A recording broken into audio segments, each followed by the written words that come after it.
కమ్యూనిస్టులు, కాంగ్రెస్సు భిన్న పోకడలు పోతున్నాయి. కాంగ్రెస్‌కి సంబంధించినటువంటి పవన్ ఖేరానేమో మేము అధికారంలోకొస్తే ఆర్ఎస్ఎస్‌ని నిషేధిస్తాం. ఆర్ఎస్ఎస్‌ని వాళ్ళకి అంతు తేలుస్తాం. వితిన్ అవర్స్‌లో చర్యలు తీసుకుంటాం అని చెప్తున్నాడు ఆయన. మరి ఆర్ఎస్ఎస్‌కి ఈళ్ళకి ఏమిటి శత్రుత్వం? ఆర్ఎస్ఎస్ ఏమన్నా మర్డర్‌లు చేసిందా? మానభంగాలు చేసిందా? అరాచకం చేసిందా? దేశద్రోహం చేసిందా? దేశాన్ని ముక్కలు చేయాలన్న ఉమర్ ఖలీద్‌కి వీళ్ళు మద్దతు. దేశాన్ని ముక్కలు చెయ్యాలంటున్నటువంటి ఇతర సంస్థలకి వీళ్ళు మద్దతు. చివరికి హఫీజ్ సయ్యద్ అనేటటువంటి రాక్షసుడు ఎవరైతే ఉన్నాడో వాడిని హఫీజ్ సయ్యద్ సాబ్ అని ప్రస్తావించేటంతటి ఉదారవాదం వాళ్ళది. అదే ఆర్ఎస్ఎస్ దేశభక్తిని ప్రోత్సహిస్తుంది. దేశం పట్ల ముందు ఉండాలంటది. మొదట నీ దేశం, ఆ తర్వాతే నీ ఊరు, ఆ తర్వాతే నీ ఇల్లు, ఆ తర్వాతే నీ కుటుంబం అని చెప్తుంది.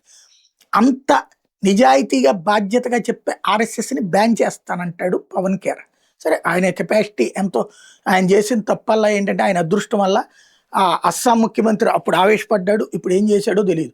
బీజేపీ ఎందుకు మిన్నకుందో తెలియదు. పబ్లిక్గా తప్పు డాక్యుమెంట్ సృష్టించిన తీసుకెళ్ళి బొక్కలో దోయాలి. అప్పుడు కానీ అసలు లెక్క తెలవదిట్టంటే వాడికి.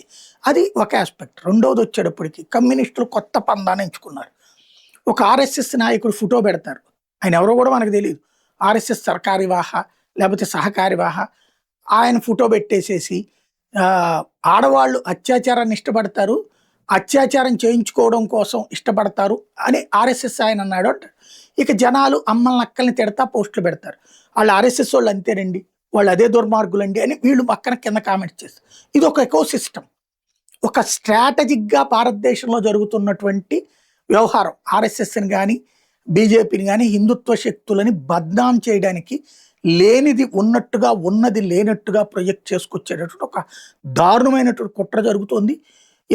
జరిగేదేదో మనకేం సంబంధం లేదులే అని చూస్తా కూర్చుంటే ఆ తర్వాత దెబ్బతిన్నాక ఎతుక్కోవాల్సి ఉంటుంది నొప్పులు, గాయాలు.